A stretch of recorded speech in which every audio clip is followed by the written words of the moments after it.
Amen. Amen. Ce matin, pour vous faire une petite histoire, j'étais très fatigué. La semaine a été beaucoup, comment on dit, mouvementée, courir à gauche, tout ça avec la chaleur. Donc pour moi, déjà jeudi, c'était déjà vendredi. J'étais déjà fatigué. Donc même ce matin, pour me le réveiller, c'était pas évident en fait. Quand mon réveil avait sonné, d'habitude ce que je fais, je mets toujours une avance de 30 minutes quoi. Quand ça sonne et je suis pas prêt, je relance encore. Donc ça a sonné, j'ai voulu relancer. Et c'est là seulement que le Seigneur ouvre mes yeux et je vois un ange qui me disait lève-toi, lève-toi, prie, prie, prie, prie. Lève-toi, prie. Il faut que tu te lèves, que tu pries. Et il me disait prie, pourquoi? Parce que il m'a montré comme une salle en fait, avec des chaises, des bancs. Donc il me disait lève-toi, prie, prie, car il y a c'est comme des brouettes qui sont devant les chaises pour emporter les gens. Donc dans l'esprit du son, j'ai compris en fait ce qu'il voulait dire. Ce qu'il voulait dire, c'est donc il n'a même pas utilisé le thème emporter. Il a juste dit il y a des brouettes devant les chaises, lève-toi et prie. Donc je voyais dans la vision des brouettes devant des chaises. Et dans la vision, ce que j'ai compris, c'est que les brouettes, c'est pour emporter des gens. Donc il fallait se lever et prier. Je vous raconte ça juste par rapport au temps que nous sommes en train de traverser. Avec la chaleur, beaucoup, on peut relâcher, vous voyez, dans la vie de prière, dans la vie de consécration. Et il ne faut pas relâcher, en fait. Parce que c'est aussi dans ces genres de moments que l'ennemi, en fait, il espère pour pouvoir attaquer, prendre le dessus quand on a un petit relâchement. Vous voyez? Donc les brouettes là, ça peut symboliser pour emporter les gens en fait. Donc emporter, ça peut être la mort par exemple. Vous voyez, ça peut être beaucoup de choses en fait. Donc je me suis levé, je me suis fortifié, je me suis réveillé, j'ai prié en fait. Et dans le songe, il y avait un verset qui me venait, une parole en fait. La parole disait clairement, la main du Seigneur est sur toi, la main du Seigneur est sur toi. C'est pour cela que j'ai écrit ce thème au tableau, la main du Seigneur est sur toi. Amen. Donc même s'il y a des choses, quelque chose qui veut t'emporter, qu'on a prévu pour t'emporter, mais sache que la main de Dieu est sur toi et te gardera. Si nous prenons le psaume 91, c'est un psaume que nous connaissons, qu'on a l'habitude d'utiliser normalement. En tout cas, beaucoup de chrétiens doivent le connaître, ce psaume. C'est pas un songe.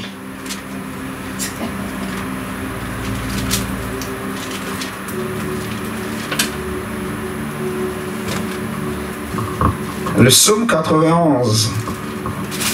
Psaume 91, le verset 1 et 2 et le verset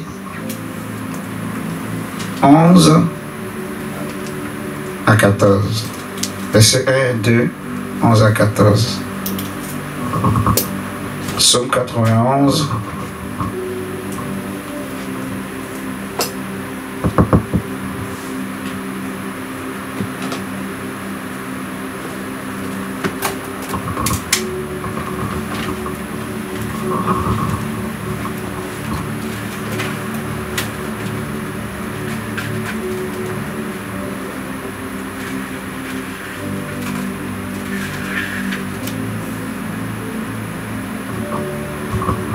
Dans le verset 1 et 2 dit, celui qui demeure sous l'abri du Très-Haut repose à l'ombre du Tout-Puissant. Je dis à l'Éternel, mon refuge et ma forteresse, mon Dieu en qui je me confie. Amen. On va dire que tu peux augmenter juste le volume de l'instrumental là. C'est vraiment dans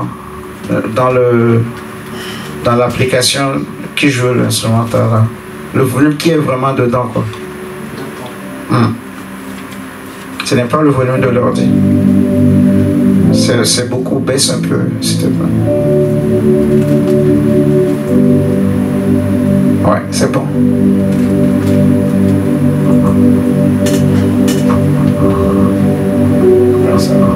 Merci. Ok. Donc, il dit, je dis à l'Éternel, verset 2, mon refuge et ma forteresse, mon Dieu en qui je me confie. Donc, on nous dit que celui qui demeurer, celui qui habite sous l'abri du Très-Haut. Jésus va dire dans Jean chapitre 8 à ceux qui ont cru en lui que si vous demeurez dans mes commandements, vous serez réellement mes disciples et vous connaîtrez la vérité et la vérité vous affranchira. Donc il y a la notion de demeurer. Vous voyez, comme on prend le GPS, on nous donne les coordonnées, on va dire géographiques d'un lieu. Quand les militaires veulent lancer un missile, ils demandent les coordonnées géographiques du lieu, de la cible, et ils vont calibrer donc leur appareil par rapport à ces coordonnées géographiques. Ce qui fait que quand on tire le missile va suivre ces coordonnées-là. Donc c'est comme une trajectoire en fait que ça va tracer dans l'espace, et le missile va aller jusqu'à ce coordonnées et tomber, boum. Donc demeurer là, ça parle de localiser en fait. Vous voyez, être localisé dans l'histoire de la guerre de 12 jours qu'il y a eu dernièrement entre Israël et l'Iran. Je crois que vous suivez les actualités. Donc Israël bombardait les sites nucléaires de l'Iran. Les Américains aussi, ils ont quitté les États-Unis. Plus de, je sais pas, 20 heures de vol. Je crois dans même 36 heures. 36 heures, hein, voilà. Pour aller bombarder le site nucléaire de Fordo c'est ça je crois. Donc, vous voyez ça? Les avions sont arrivés, ils ont largué leurs bombes. Mais on peut aussi à distance, comme les navires militaires par exemple, qui ont aussi bombardé. Eux, ils sont restés sur l'eau, sur la mer, et ils ont lancé des missiles. Donc, ça c'est la localisation en fait. Sans la localisation, le missile ne peut pas atteindre la cible. Donc, demeurer, c'est être localisé dans. Quand Jésus dit, si vous demeurez dans mes commandements, c'est que si vous êtes localisé dans mes commandements, si on vous trouve dans mes commandements, quand on veut t'attaquer, si on te trouve dans mes commandements, quand on te cherche, si on te trouve, vous voyez ce que je suis en train de dire? C'est ça en fait. Comme l'apôtre Pierre va dire en fait que si on vous cherche, qu'on ne vous trouve pas dans le mal, je paraphrase, hein. Si on te cherche, qu'on ne te trouve pas dans le mal. Les gens peuvent te critiquer pour le bien, c'est pas grave. Mais qu'on ne te critique pas et qu'on te trouve dans les choses dont on te critique. En gros, qu'on ne te critique pas pour un mal dans lequel tu es réellement. Vous voyez? Voilà, donc tu n'es pas localisé dans le mal, mais on parle en mal de toi, c'est pas grave.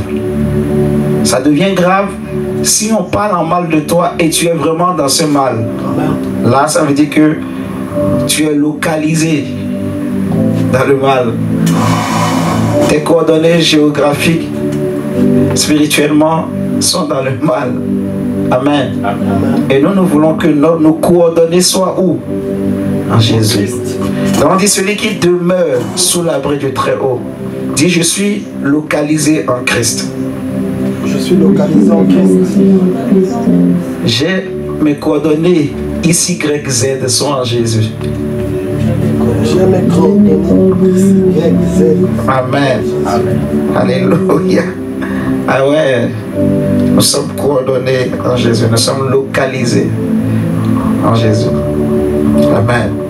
Donc celui qui demeure sous l'abri du Très-Haut repose à l'ombre du Tout-Puissant. C'est fort, hein? Parce que quand on va te chercher, tant que tu es localisé là-bas, quand les sorciers te cherchent, il est où? Ah, voici ses coordonnées GPS. On dit, tu reposes à l'ombre du Tout-Puissant.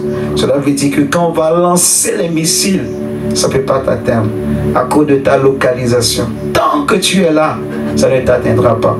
C'est comme l'histoire du fils prodige, l'enfant prodige. Tant qu'il était chez son père ou dans la maison du père, il était à l'abri de tout. Il était à l'abri du manque. Mais le jour où il a quitté la maison du père, bien qu'il avait beaucoup de biens, il a connu le manque. Il a connu la disette. Il a connu la souffrance. Il a connu la faim. Des choses qu'il ne connaissait pas avant. Amen. Amen. Parce qu'il a changé de localisation. Il n'est plus à l'abri, en fait. Donc on dit, je dis à l'Éternel, mon refuge et ma forteresse, mon Dieu en qui je me confie. Verset 11. Car il ordonnera à ses anges de te garder dans toutes tes voies. Amen. Il ordonnera. Quand tu demeures sous l'abri du Très-Haut, le Très-Haut ordonnera à ses anges de te garder de tout mal, de te garder dans toutes tes voies.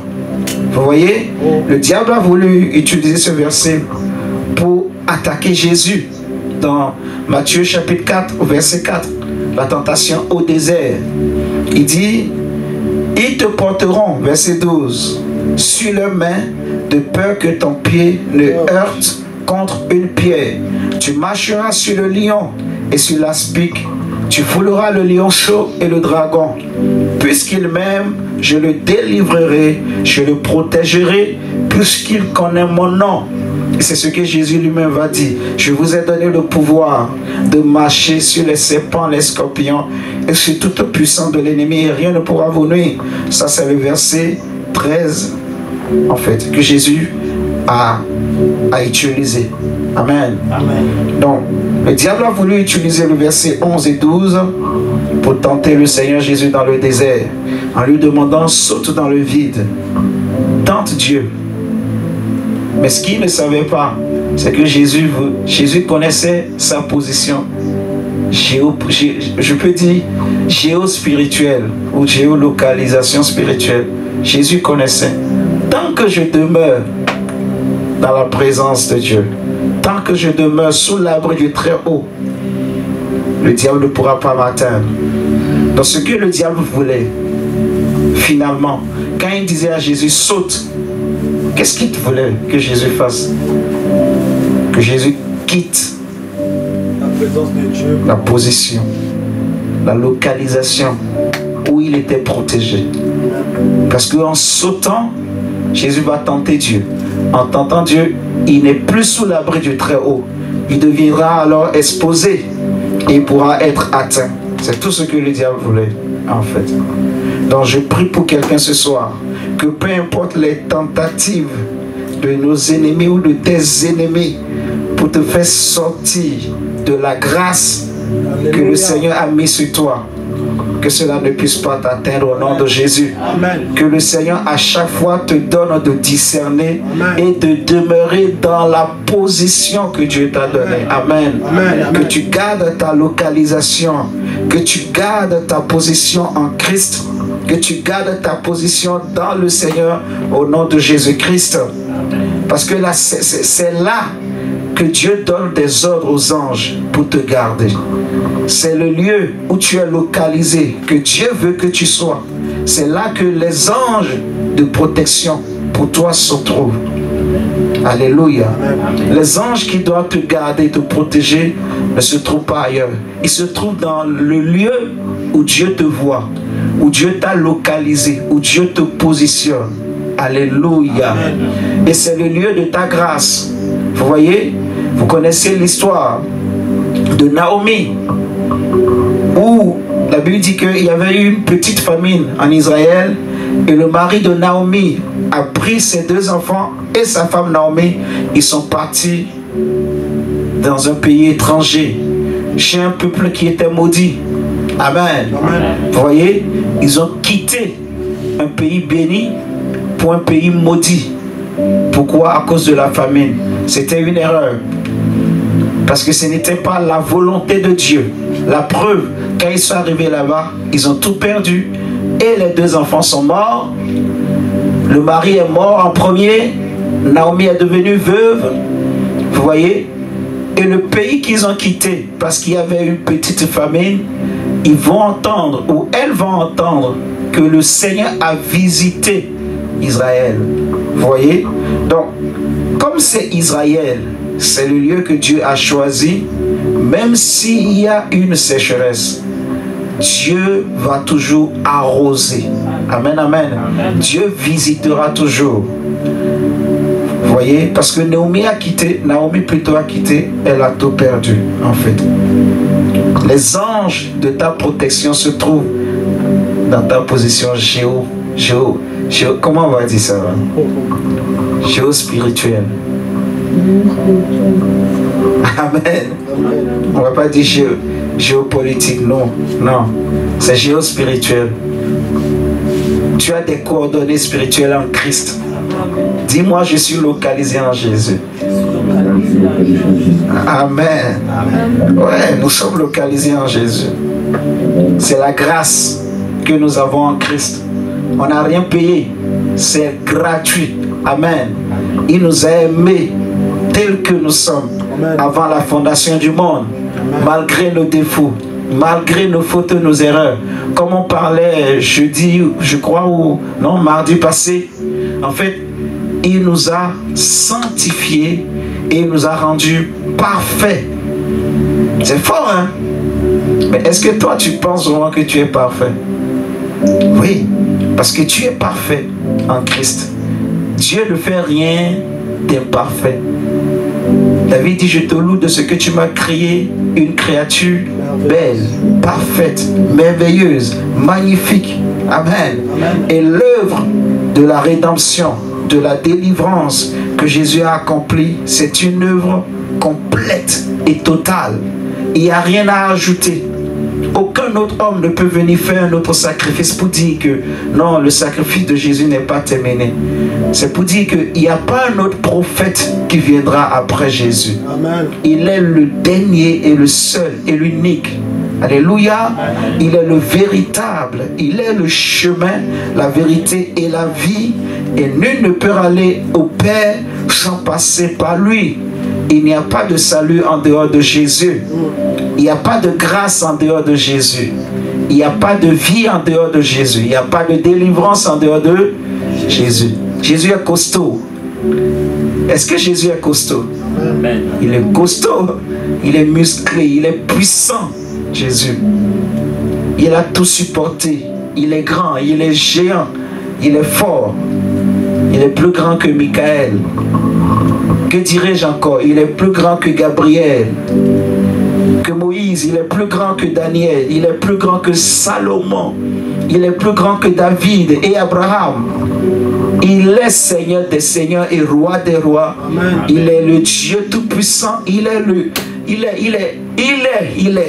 celui qui est, celui qui était, celui qui sera, celui qui a toujours été. Amen. Il est le Verbe, la parole qui a été faite chair, qui s'est incarné. Amen. Les anges diront, c'est l'agneau de Dieu. Ou je dirais que l'un des 24 vieillards va dire à l'apôtre Jean, ne pleure plus parce que le lion de la tribu de Juda. Vous imaginez, même au ciel, on connaît son nom. Il a un nom qui ne vient pas des hommes, qui n'est pas de cette génération, qui n'est pas de cette époque. Un nom qui vient de l'éternité, qui était connu de Dieu seul. L'un des 24 vieillards va dire à l'apôtre Jean, ne pleure plus, mon diacre. Il dit parce que le lion de la tribu de Juda. Sur la terre, on ne connaissait pas ce lion. Mais au ciel, on sait que la tribu de Juda a un lion. Non, je crois que tu n'as pas. Ah! Comme je disais la dernière fois, Paul dit, ce sont des choses que l'oreille n'a jamais entendues. Donc les choses qui te concernent, qui me concernent, même moi-même, je peux douter. C'est pour ça d'ailleurs, même quand Dieu nous parle, on n'entend pas. Parce que quand Dieu te parle, on dit que c'est un langage qui n'est pas humain. Vous comprenez? C'est un langage spirituel, langage de Dieu. Donc, tu peux passer à côté si, en fait, si ta volonté ne se tient pas, ne disparaît pas, tu vas étouffer. Tu vas contrôler. Et c'est là que tu vas passer à côté. Donc, au ciel, on savait que la tribu de Juda a un lion. Mais sur la terre, personne ne connaissait ça. On dit le rejeton de David. Donc, David a un rejeton. On dit le lion de la tribu de Juda, le rejeton de David a vaincu. Et il a été trouvé digne de prendre le livre aux 7 sceaux, de briser les 7 sceaux. Oui, c'est Jésus, l'agneau de Dieu, immolé avant la fondation du monde. Et oui. Il dit, ils te porteront sur leurs mains de peur que ton pied ne heurte contre une pierre. Donc, quand l'ange m'a réveillé pour dire prie, je me suis fortifié, je me suis levé, je me suis mis à prier. Et cette parole est venue dans mon esprit. La main du Seigneur est sur toi. La main du Seigneur est sur toi.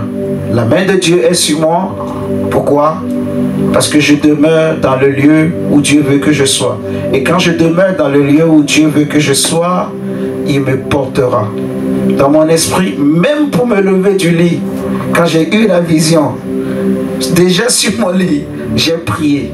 Et je disais dans ma prière, en fait, Seigneur, parce que j'ai commencé par prier déjà sur le lit. Pour descendre du lit là, j'ai prié pour dire, Seigneur, ta main, c'est ta main qui me fait porter et qui me fait sortir du lit. Je ne sais pas si vous le comprenez. Donc je sors du lit, je ne mets pas mes pieds sur autre chose. C'est la main de Dieu qui me porte, qui me fait descendre du lit et me met au pied de mon lit et je me mets à genoux et je le remercie, je prie encore. Alléluia. Amen. Tout simplement parce que on ne sait jamais. Alléluia. Amen. Vous savez, dans le monde où nous vivons, nous marchons partout. Mais partout aussi, il y a des choses. Il y en a qui font des sacrifices, qui font des cérémonies, qui tendent des pièges. Vous savez ça, non? Donc, si la main de Dieu te porte, même si on te tend des pièges, tu ne tomberas pas dedans. Amen. Amen. Si la main de Dieu te porte, si on plaçait des toiles d'araignée aux mains des choses, parce que parfois tu peux marcher dans la rue, tu as l'impression que il y a une toile d'araignée, tu es passé dans une toile d'araignée, tu te touches, mais tu ne vois rien. C'était vrai, il y avait une toile d'araignée. Et d'ailleurs, c'est parce que tu pries. Si tu n'avais pas la lumière, cette toile d'araignée, le but, c'est de fatiguer, d'envoûter, de voler des grâces. Alléluia. Amen. Mais parce que la main de Dieu te porte, partout où tu passes, tu es privilégié, tu es protégé, tu es en sécurité, tu es à l'abri. Maman Karine, la main de Dieu te porte. Amen. Amen. Oui, mon frère, ma soeur. Nous allons prier tout à l'heure. La main de Dieu nous porte de sorte que ton pied ne heurte aucune pierre. Alléluia. Est-ce que tu peux dire avec moi, mes pieds ne heurteront aucune pierre avant la fin de 2025.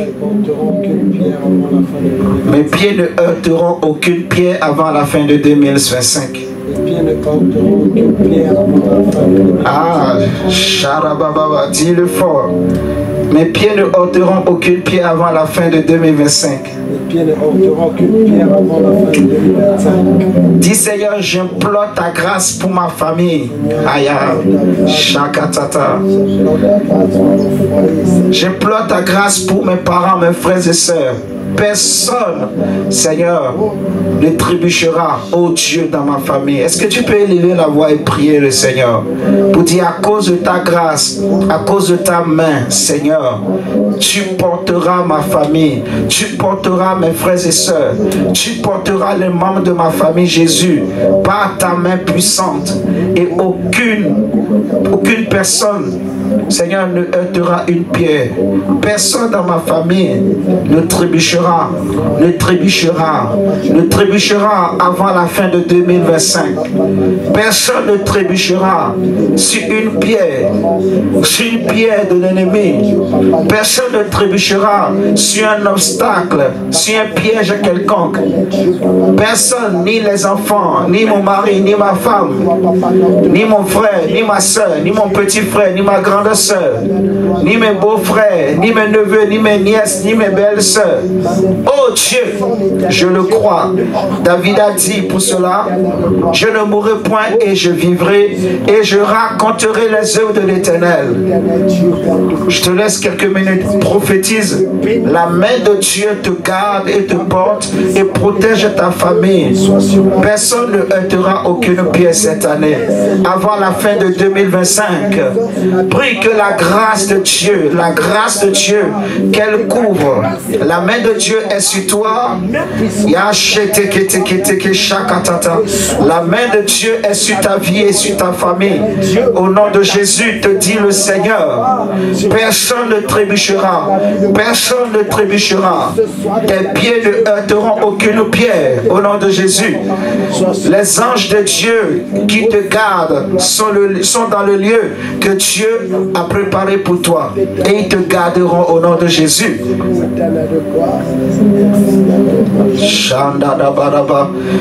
Il a promis d'être avec nous. Béni soit son nom. Béni soit son nom. Il a promis d'être avec nous. Sa fidélité durera toujours. Sa fidélité durera toujours. Amen. Amen. Prenons Ésaïe 53. Ésaïe 53.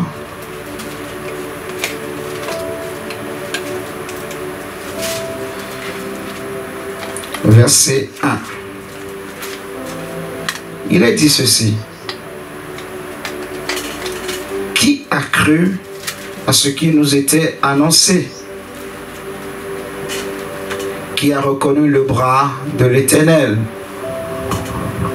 Qui a cru à ce qui nous était annoncé? Et qui a reconnu le bras de l'Éternel? Il s'est élevé devant lui comme une faible plante, comme un rejeton qui sort d'une tête desséchée. Il n'avait ni beauté, ni éclat pour attirer nos regards, et son aspect n'avait rien pour nous plaire.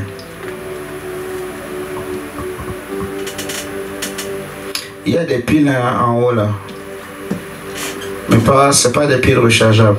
Dans le petit carton, juste ça c'est dans le coin à droite. Et un carton de piles non rechargeable. T'as vu? Ouais.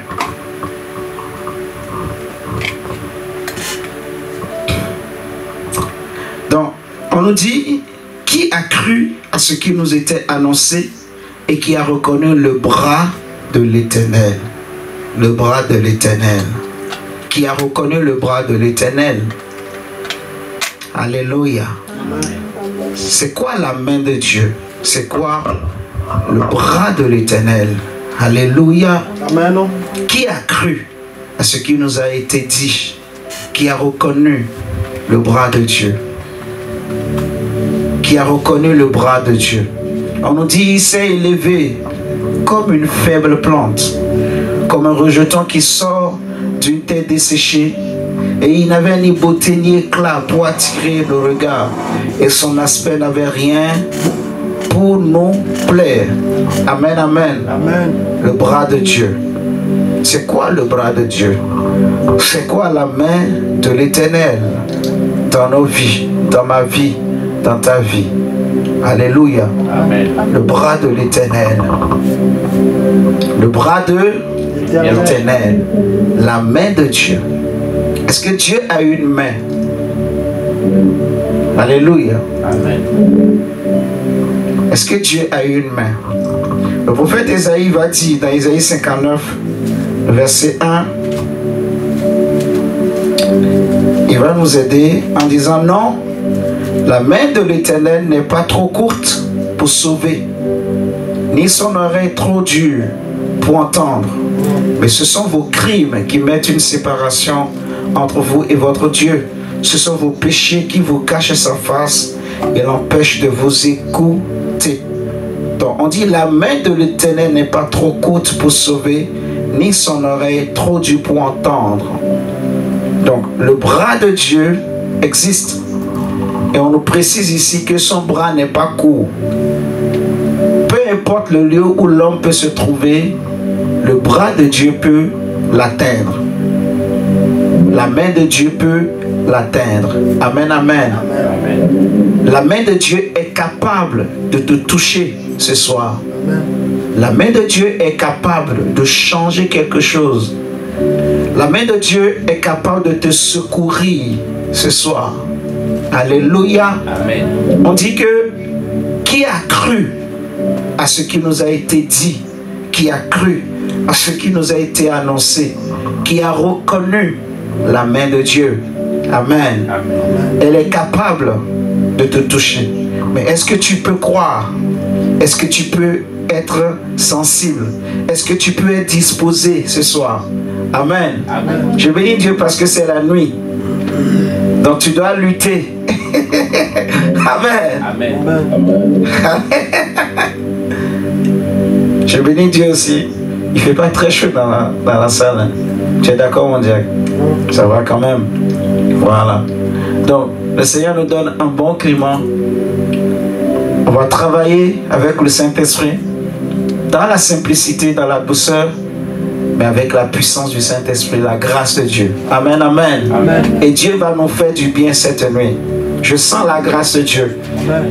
Alléluia. Amen. Donc, qui a cru à ce qui a été dit? Qui a reconnu le bras de Dieu? On dit non, la main de Dieu n'est pas courte. Elle n'est pas courte. Elle n'est pas courte pour agir, pour sauver, Amen. pour secourir. Elle n'est pas courte. Elle peut te sauver, elle peut me sauver. Elle peut m'atteindre. Elle peut t'atteindre, la main de Dieu. Amen, amen. Amen. Elle peut venir à mon secours et à ton secours. Maintenant même, cette nuit même, elle n'est pas courte. Le prophète Ésaïe lui-même dira que c'est simplement nos crimes et nos péchés qui mettaient une séparation, qui empêchaient la main de Dieu de nous atteindre. La seule chose qui peut empêcher que la main de Dieu te touche, c'est les crimes, c'est les péchés. Amen, amen. Or, le problème du péché est déjà réglé pour toi et moi. Donc, il n'y a plus rien aujourd'hui qui peut t'empêcher ou qui peut empêcher Dieu de te toucher, de t'atteindre, de te secourir. Retiens ce soir que la main de Dieu est disponible pour toi. Amen, amen. Amen. La main de Dieu est disponible pour toi et moi, pour nous sauver, nous secourir cette nuit. Elle n'est pas courte. Alléluia. Amen. La main de Dieu n'est pas courte. Elle peut nous atteindre tous. En même temps qu'elle est en train de nous toucher, nous, s'il y avait d'autres chrétiens dans la salle à côté, elle serait en train de les toucher aussi. Alléluia. Amen. Elle touche des gens ici en France, dans toutes les villes, en Afrique, elle est en train de toucher aussi des gens. Amen. Tu vas aux États-Unis, elle est aussi en train de toucher les gens. Alléluia. Amen. Elle n'est pas courte. La main de Dieu n'est pas courte. elle est capable de toucher une multitude en même temps, en fait, instantanément même. Amen, amen. Amen. Oui, le Seigneur est capable. La main de Dieu n'est pas courte pour agir. C'est pour cela, on va dire, si nous prenons Nombre chapitre 11, verset 23, je nous donne des versets comme ça pour donner une définition par rapport à ce qu'on appelle la main de Dieu. Et nous allons partir dans Nombre chapitre 11, le verset 23 dit ceci. L'Éternel répondit à Moïse, la main de l'Éternel serait-elle trop courte? La même chose que le prophète Isaïe a dit. La main de Dieu n'est pas courte. Elle n'est pas limitée, la main de Dieu. Quelqu'un pourrait penser, oh non, moi, je suis de taille courte. Moi, je suis de teint noir. Moi, j'ai pas étudié. Je suis pas intelligent. Moi, je viens d'une famille pauvre. Moi, ceci, moi, cela. Et donc, à cause de tous ces complexes ou ces considérations humaines, quelqu'un peut se dire, est-ce que Dieu peut toucher quelqu'un comme moi? Est-ce que Dieu peut visiter une maison comme moi? Est-ce que Dieu peut sauver une personne comme moi? Amen, amen. Et je vais te dire ce soir, je peux te garantir, en tout cas, que Jésus est mort pour tous les hommes. Amen, amen. Amen. C'est une parole certaine. Jésus-Christ est mort pour tous les hommes. Il n'est pas mort seulement pour les Juifs. Il est mort pour tous les hommes, y compris toi et moi. Jésus est mort pour nous. Il est mort pour nous sauver. Il est mort pour nous secourir. Amen. Alléluia. Amen. L'Éternel dit à Moïse, la main de l'Éternel serait-elle trop courte? Tu verras maintenant si ce que je t'ai dit arrivera ou non. Ah, là, ça commence à devenir un peu plus clair. Donc, on comprend que, on dit qui a cru au bras de Dieu, qui a cru à ce qui nous a été dit et qui a reconnu le bras de l'Éternel. Parce que l'homme peut être limité pour agir. Et c'est ce qui fait que parfois les gens se découragent. Je méditais, c'était dans cette semaine même. Des fois, ça m'arrive comme ça de méditer sur des choses de la vie. Et je méditais et je me disais ceci. Quand quelqu'un est face à une situation de désespoir, alléluia. Amen. Je prends un exemple, par exemple. Quelqu'un qui est sur un lit d'hôpital, ou quelqu'un qui est mourant, quelqu'un qui a le sida, prenons un exemple comme ça. On sait que le sida aujourd'hui, il n'y a pas de guérison sérieuse. On va peut-être retarder l'effet de la maladie, mais on sait que la maladie, si elle rentre dans ton corps, elle va affaiblir ta défense immunitaire, ton corps, et ton corps ne pourra plus résister. Tes globules ne pourront plus travailler. Donc tu vas attraper toutes sortes de maladies. Tu deviendras sensible, fragile. Amen. Amen. Et c'est comme ça que les gens meurent par le sida très vite. Amen. Amen. Quelqu'un par exemple qui a le cancer, et on lui dit que monsieur, c'est le cancer en phase terminale. Qu'est-ce qu'il lui reste à faire? Du jour au lendemain, on va dire qu'il vous reste approximativement 20 jours à vivre. Et tu vois le monsieur vidé d'un seul coup, en fait. Une telle personne, en fait, la personne, le désespoir va amener la mort. Le désespoir lui fera penser que, en fait, c'est fini. Est-ce que vous me suivez ce soir? Amen. Mais cette idée-là, cette pensée, qui dit que c'est fini là, est-ce que ça vient de Dieu ou ça vient de quoi? Ça vient en fait du désespoir. C'est le découragement, le désespoir qui lui fait dire que c'est fini, qu'il n'y a plus rien à faire. J'ai tout essayé. Quand tu sais que c'est le cancer phase terminale, les médecins te diront, monsieur, il vous reste 20 jours ou 10 jours. Il ne peut plus rien faire. Et toi-même, tu n'as pas de solution. Donc le monsieur déjà, il s'attend à la mort. Il sait que je vais mourir. Il se prépare. Il ne veut pas. Il pleure. Il regrette. Vous voyez ce que je suis en train de dire? C'est le découragement qui fait qu'il baisse les bras. Il ne peut plus lutter parce qu'il va lutter comment? Il va lutter avec quoi? Et moi j'ai poussé ma méditation pour creuser. Et j'ai compris ceci en fait. Ce n'est pas Dieu qui lui dit que c'est fini. Vous savez que quand Dieu parle à l'homme, Dieu ne parle pas à l'âme. Dieu ne parle pas au corps. On a dit que Dieu parle à mon esprit. Alléluia. Est-ce que vous êtes là avec moi? Amen. Maintenant, la pensée là te dit que c'est fini, que c'est phase terminale. Est-ce que c'est mon esprit qui m'a dit ça? Alléluia. Est-ce que vous êtes en train de me comprendre? Amen. Ce n'est pas mon esprit qui m'a dit que c'est fini, mais c'est parce que le découragement m'a rempli et c'est le découragement qui m'a fait penser que c'est fini. Amen. Amen. Mais ce n'est pas mon esprit. Donc ce qui ne vient pas de mon esprit ne vient pas de Dieu. Vous savez ça, non? Parce que Dieu ne parle jamais à l'âme directement. C'est impossible. Dieu parle toujours à l'esprit. Alléluia. Amen. Vous m'entendez ce soir? Amen. Donc on dit, qui a cru à ce qui nous a été annoncé, qui a reconnu le bras de l'Éternel? Est-ce que la main de Dieu est trop courte pour agir? Non. Est-ce que la main de Dieu est courte pour changer les situations? Non, non, non. On dit qu'il est l'alpha et l'oméga. C'est lui qui a le dernier mot. Alléluia.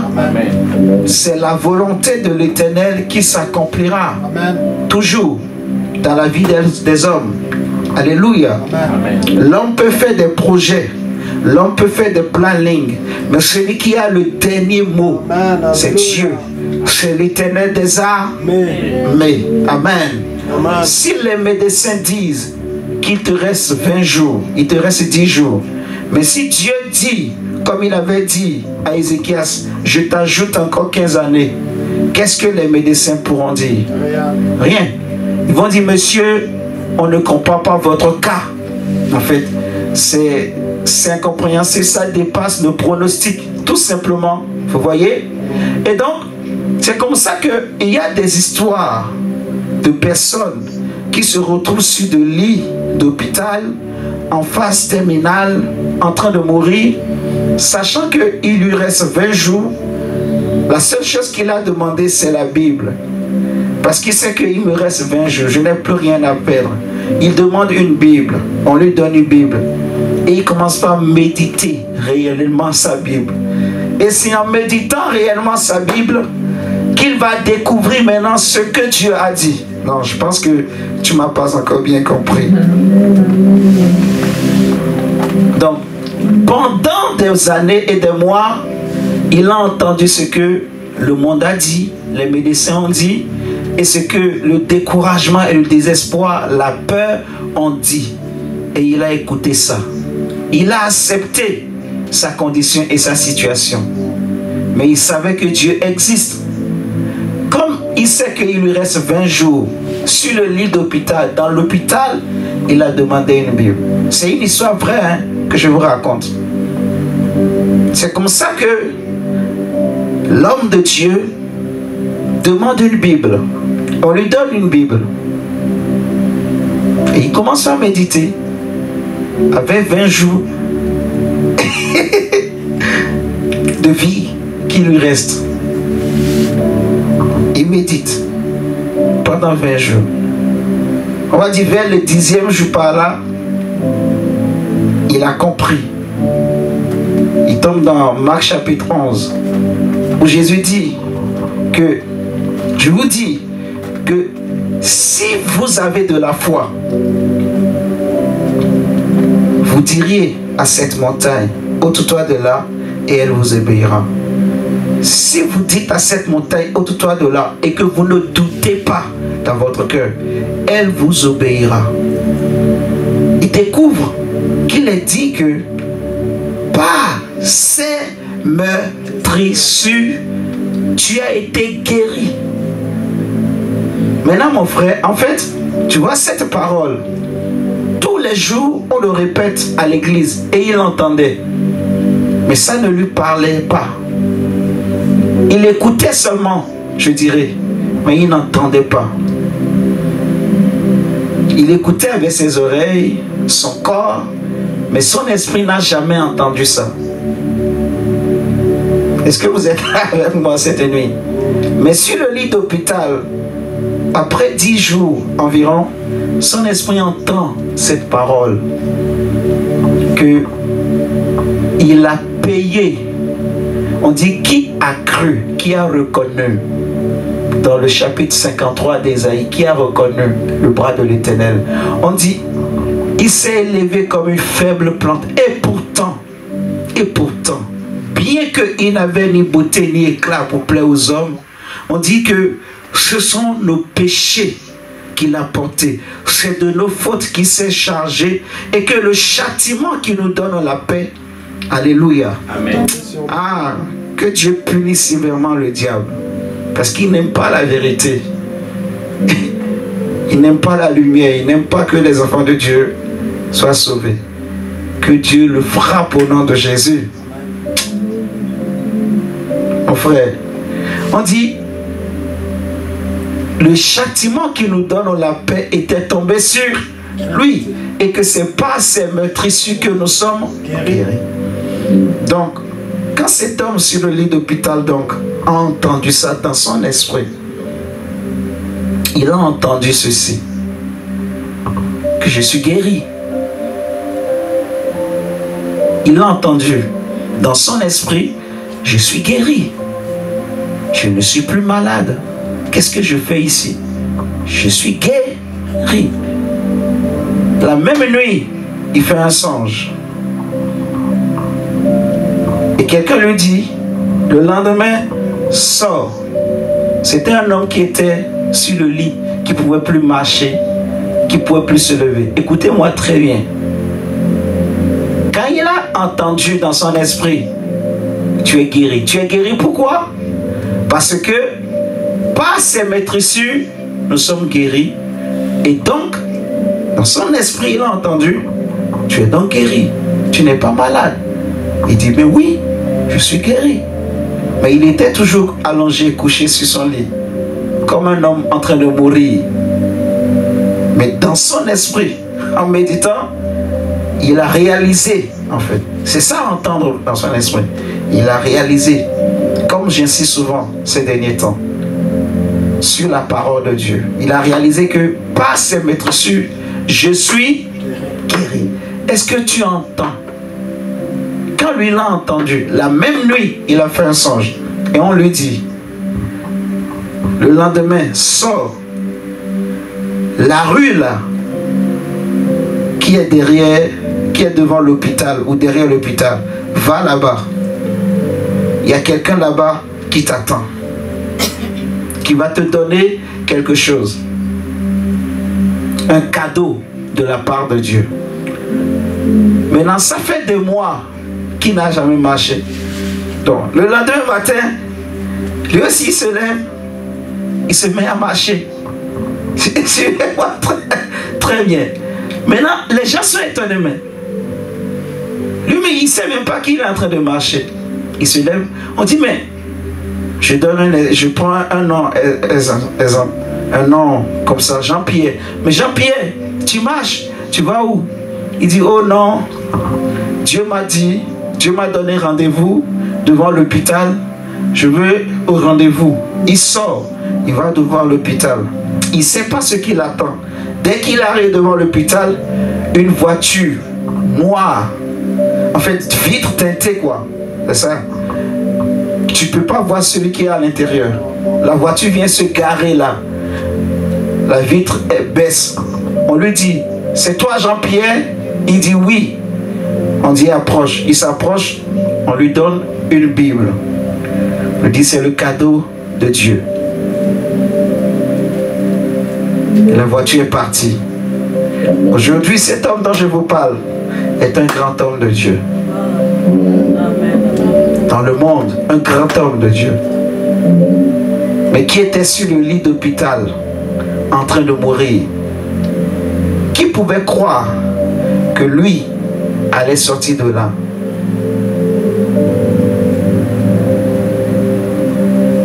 Parce qu'il a entendu dans son esprit ce que le bras de Dieu a fait. Alléluia. Amen. Qui a cru à ce qui nous a été dit, qui a reconnu le bras de l'Éternel. Est-ce que la main de Dieu est courte? Non. Il faut te dire ce soir, la main de Dieu n'est pas courte. Non. En fait, à chaque fois que tu te dis c'est fini, en tant qu'enfant de Dieu, ça veut dire que tu es en train de dire que la main de Dieu est courte. Vous comprenez, non? Est-ce que Dieu est incapable? C'est ce que Dieu dit à Moïse. Ésaïe le dit. Lui-même le répète à Moïse. La main de l'Éternel est-elle courte? Tu verras maintenant ce que je t'ai dit, si ça ne va pas s'accomplir. Donc la main de Dieu n'est pas courte. Elle peut te toucher. Elle peut changer des choses dans ta vie. Amen. Et nous allons prier par rapport à ça cette nuit. Que la main de Dieu vraiment change des choses dans nos vies. Là où il y avait des pièges, là où on a mis des choses pour nous emporter, tout cela, la main de Dieu va les détruire au nom de Jésus. Amen. Amen. Tout ce qui était arrêté, la main de Dieu va les redémarrer au nom de Jésus. Nous allons comprendre que la main de Dieu peut ouvrir des portes. La main de Dieu peut toucher un clin des cœurs en notre faveur. La main de Dieu peut nous faire remporter des batailles, des victoires. Amen, amen. Amen. La main de Dieu peut amener des résurrections, des guérisons. La main de Dieu peut ramener des hommes à la vie. Amen. La main de Dieu peut faire changer de dimension. La main de Dieu est capable. Elle n'est pas courte. Elle est puissante. Elle est longue. Alléluia. Amen. Oh, la main de Dieu n'est pas courte dans ma vie. Oui. Je le proclame. Alléluia. Amen. Est-ce que Jésus te fait du bien cette nuit? Amen, amen. Amen. Regarde avec moi. Dans Nombre chapitre 11, le verset 23 qu'on a lu, le Seigneur dit à Moïse que tu verras maintenant si ce que je t'ai dit arrivera ou non. Ça veut dire que la main de Dieu fait quelque chose. Elle fait des choses. On a vu, Ésaïe 59, elle n'est pas courte pour agir. Alléluia. Amen. Si vous regardez 2 Chroniques chapitre 6 avec moi.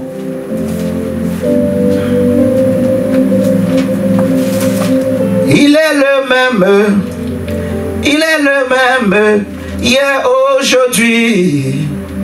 Il est le même éternellement. Il est le même. Il est le même.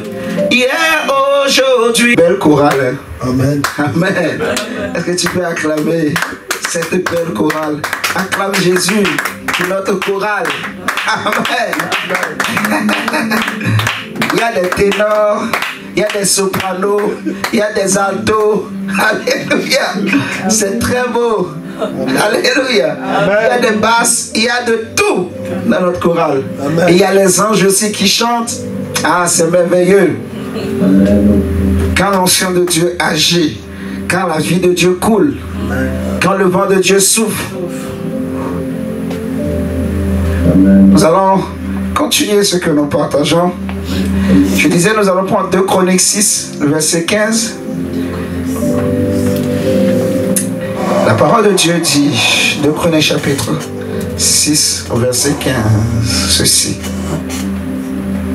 Ainsi, tu as tenu parole à ton serviteur, David, mon père, et ce que tu as déclaré de ta bouche, tu l'accomplis en ce jour par ta puissance.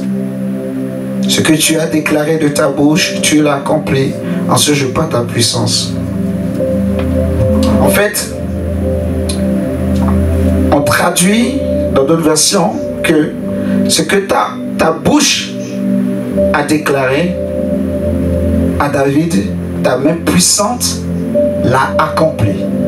Alléluia. Amen. Dans ce que la bouche de Dieu déclare, sa main l'accomplit.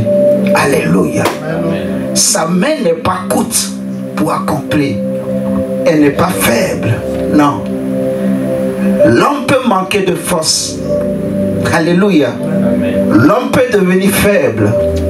Le bras peut ne plus se lever un jour. Mais la main de Dieu est puissante. Elle est forte. Elle n'est pas courte. Alléluia. Peu importe là où je me trouve, où tu te trouves, elle peut te toucher. Elle peut t'atteindre. Amen. Peu importe la situation, la main de Dieu peut la visiter, peut la... Amen, amen. La main de Dieu n'est pas courte. Alléluia. Ce soir, réalise bien, la main de Dieu n'est pas courte. Non. Elle peut toucher. Et Salomon dit ce que la bouche de Dieu a déclaré, c'est sa main qui l'accomplit. C'est sa main qui l'exécute. C'est pour cela qu'il va dire dans Ésaïe 55 que aussi longtemps que les cieux sont élevés au-dessus de la terre, ainsi sont mes voix au-dessus de vos voix et mes pensées au-dessus de vos pensées. Vous voyez? Et ma parole qui sort de ma bouche ne retourne pas à moi sans effet.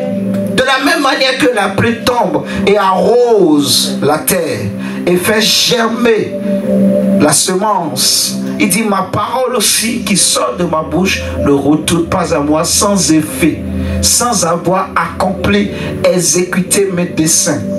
Donc pour que la parole de Dieu exécute les desseins de Dieu, il faut la main de Dieu. Il faut l'intervention de la main de Dieu. Amen. C'est pour cela que Jésus dit que est-ce que tu peux croire? Si tu crois, tu verras la gloire de Dieu. Je lisais la parole de Dieu dernièrement où le Seigneur disait aux Juifs, croyez afin que vous deveniez des enfants de lumière. Croire. Si tu peux croire que la main de Dieu n'est pas courte, si tu peux réaliser que la main de Dieu n'est pas faible, qu'elle est puissante, qu'elle n'est pas courte, qu'elle peut atteindre, qu'elle peut toucher, qu'elle peut aller au-delà de ce que tu imagines ou de ce que tu penses. Alléluia. Tu verras la gloire de Dieu. Alléluia. Rien ne peut te limiter. Et ce qui t'avait limité hier, la main de Dieu peut l'aplanir au nom de Jésus. Alléluia. Elle est capable. Elle n'est pas courte.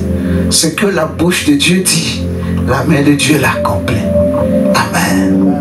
Donc imagine tout ce que Dieu a dit, tout ce que Dieu a promis, tout ce que Dieu a dit que je vais faire pour toi, toutes les prophéties que tu as reçues dans la Bible. Quand le Seigneur dit, je te garderai et ton pied ne heurtera contre aucune pierre.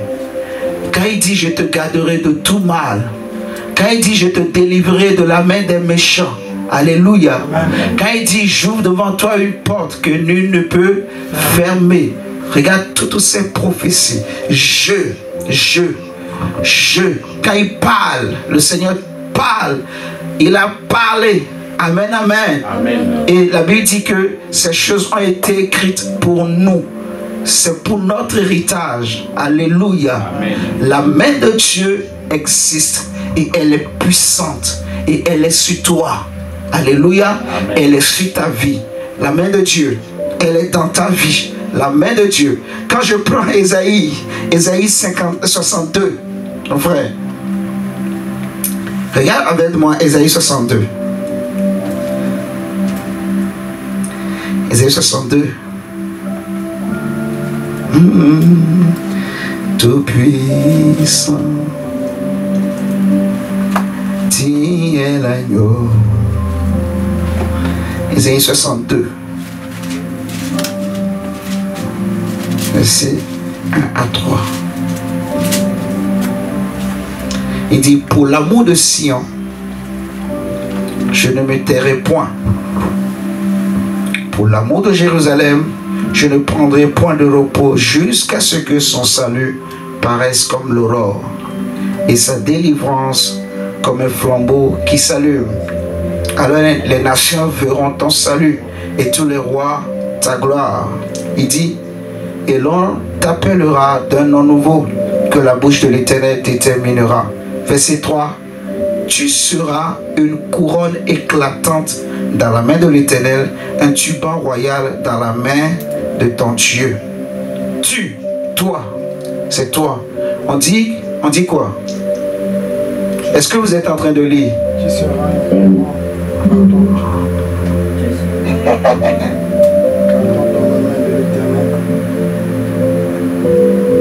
Est-ce que vous êtes en train de lire? Le verset 3 dit quoi? Tu seras une couronne éclatante dans la main de l'Éternel. Toi, on dit tu, ça veut dire que c'est toi. Toi, tu seras une couronne éclatante où? Dans la main de Dieu. Tu seras une couronne, un objet de prix, de valeur. Alléluia. Dans la main de l'Éternel, ton Dieu. Amen, amen. Amen. Tu seras, je suis une couronne éclatante entre les mains de l'Éternel. Alléluia. J'ai de la valeur devant mon Dieu. Amen. J'ai de la valeur en Christ. Alléluia. Amen. Et ceci est pour bientôt. Ceci est pour ces temps, comme les temps dans lesquels nous sommes aujourd'hui. Cette parole, elle est pour toi. Elle est puissante pour toi. Tu es une couronne entre les mains de Dieu. Alléluia. Amen. Tu es un traîneau aigu entre les mains de Dieu. On ne peut pas te déplacer. Oh mon Dieu. Je ne sais pas comment je vais le dire. Mais tu es une couronne pesante entre les mains de Dieu. On ne peut pas te déplacer. On ne peut pas te déstabiliser comme ça. Alléluia. Amen. Est-ce que tu es en train de m'entendre là? Amen. Amen. Ah, Seigneur Jésus. Bon, on va pas tarder, on va prier bientôt. Prenez avec moi 1 Roi, chapitre 18, verset 46. On va dire, la main de Dieu permet de faire des espoirs. 1 Roi 18, verset 46. 1 Roi 18, verset 46.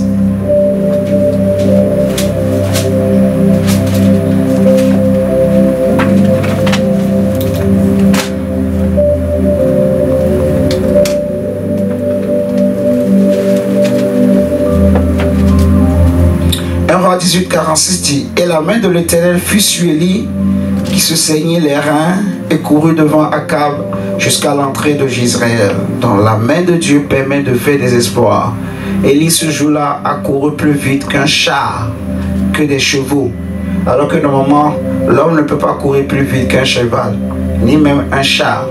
Mais ce jour, Élie a couru plus vite que les chars et les chevaux, parce que la main de Dieu l'avait saisi. Alléluia. On dit Élie a couru devant Akab. Akab qui était sur un char, qui était tiré par des chevaux. D'où Élie a tiré cette force? C'est la main de Dieu. La main de Dieu Quand elle est sur toi, quand elle est sur un homme, elle permet de faire des exploits. Je suis très sérieux. Quand la main de Dieu est dans ta vie, quand tu comprends ce principe, elle te permet de faire des exploits. Alléluia. Marche avec cette pensée que la main de Dieu est sur ma vie. Je suis une couronne entre les mains de Dieu et je peux faire des exploits comme Élie. Je suis de la race d'Élie. Je suis de la race de Jésus-Christ, de la même famille qu'Élie. Donc je cours derrière les chars et les chevaux. Alléluia. Je suis très sérieux. La main de Dieu te permet de faire des exploits. 1 Roi chapitre 18, 46. La main de Dieu te permet aussi d'avoir des portes ouvertes là où c'était fermé. Prenons Esdras chapitre 7. Esdras chapitre 7. Esdras, si tu n'es pas un vrai lecteur de la Bible, tu ne sauras pas où ça se trouve. Est-ce que tu sais où ça se trouve, Esdras? Hein? Hein? C'est dans l'Ancien Testament, vers la fin là-bas. C'est vers la fin. Hein? Après deux chroniques. C'est ça, oui. Esdras, il est bien caché là. Esdras 7. Il y a des choses quand tu dis comme des livres comme bon, tout le monde connaît AG, mais si tu dis Sophonie,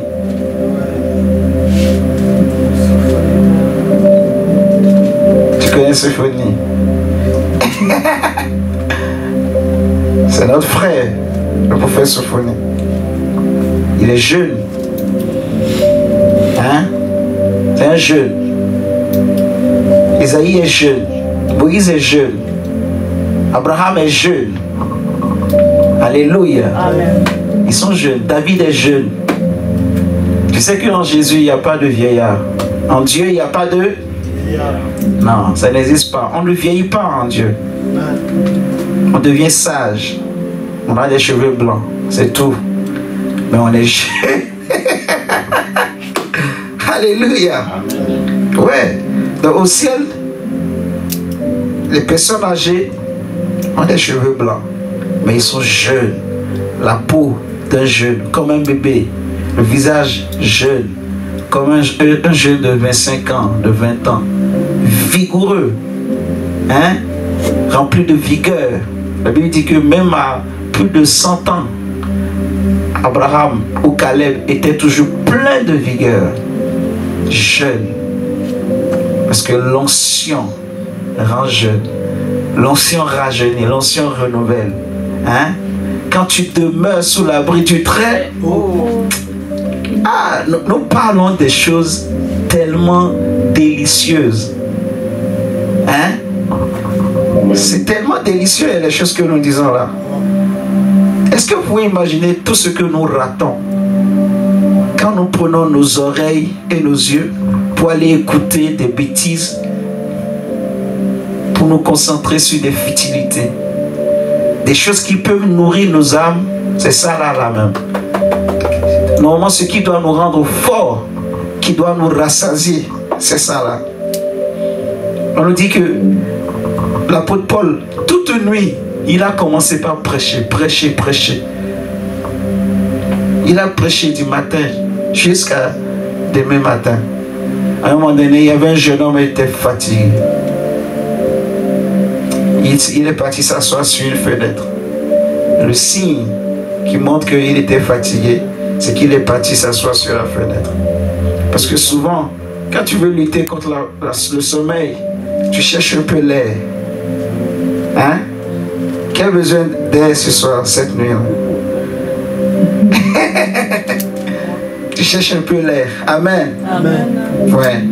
On cherche un peu l'air. Il est parti s'asseoir au bord de la fenêtre. Mais malgré ça, quand même, le sommeil n'a pas lâché. La vie dit que il était parti. En fait, ce n'est pas un petit sommeil. Il est parti dans un sommeil profond. Et il est tombé du 3e étage. Mais heureusement que Dieu était là. Et on a prié pour lui. Il a été ressuscité. Amen. Oui. Donc c'est bien d'être dans la présence de Dieu. Ok. On va lire Esdras chapitre 7, verset 6. Esdras 7. Esdras 7, 6 nous dit ceci. Cet Esdras vint de Babylone. C'était un scribe versé dans la loi de Moïse donnée par l'Éternel, le Dieu d'Israël. Et comme la main de l'Éternel, son Dieu, était sur lui, le roi lui accorda tout ce qu'il avait demandé. Amen. Pourquoi le roi lui accorda tout ce qu'il avait demandé? Parce que la main de l'Éternel. Amen. Donc quand la main de Dieu est sur toi, amen, cela ouvre des portes. Amen. Rien ne t'est refusé. On va t'accorder tout ce que tu cherches. Parfois même tu ne demanderas pas, mais tu vas avoir la faveur. Amen, amen. Amen. La main de Dieu ouvre des portes. La main de Dieu ouvre des accès. Quand la main de Dieu est sur toi. Amen, amen. Amen. Ça c'est le deuxième point. Nous allons prendre également Proverbe chapitre 21.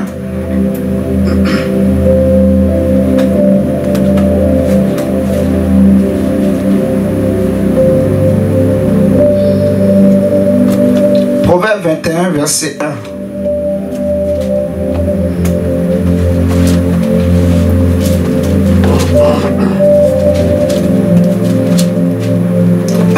Proverbe 21, verset 1 dit: le cœur du roi est un courant d'eau dans la main de l'Éternel.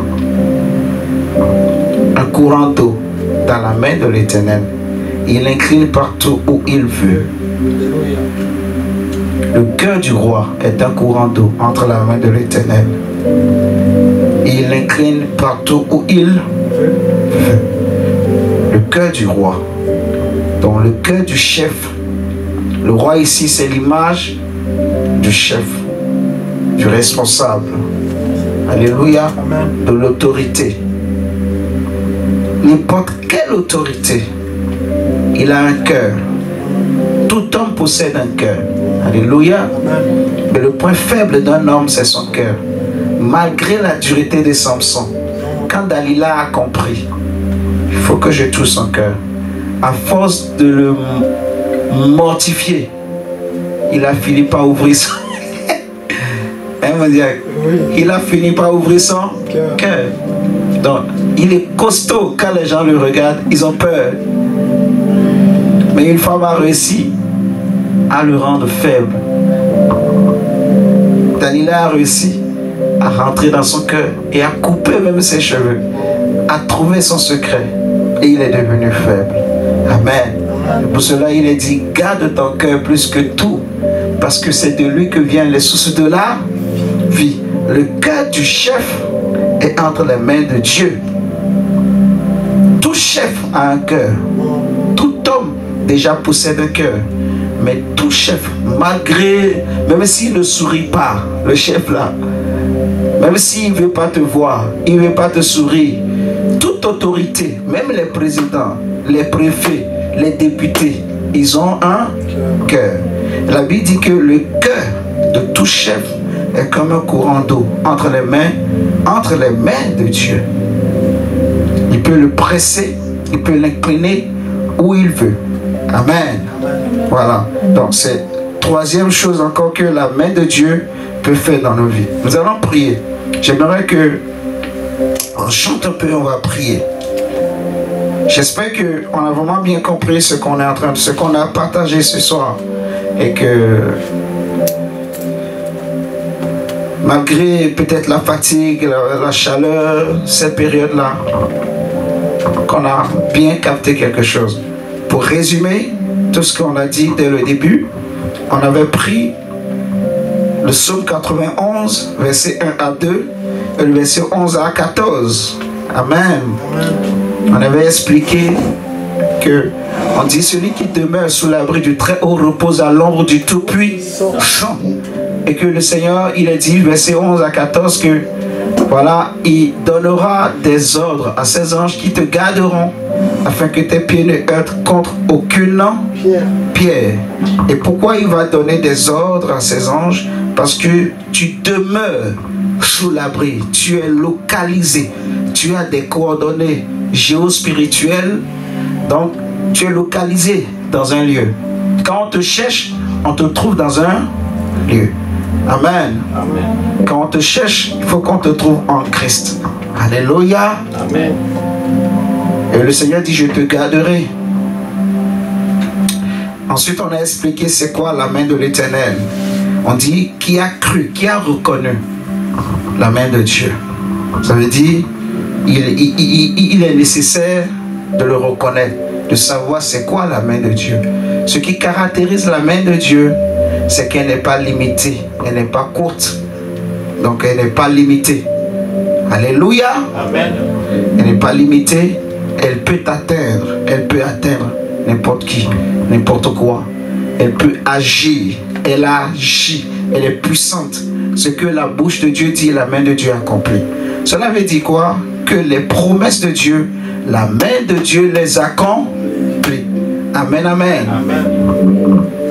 Et on a donné 3 grands points des avantages de la main de Dieu. Quand la main de Dieu est sur toi, elle te permet de faire des exploits. Quand la main de Dieu est sur toi, elle t'ouvre des portes. Quand la main de Dieu est sur toi, elle peut te permettre d'incliner des cœurs en ta faveur. Amen, amen. Amen.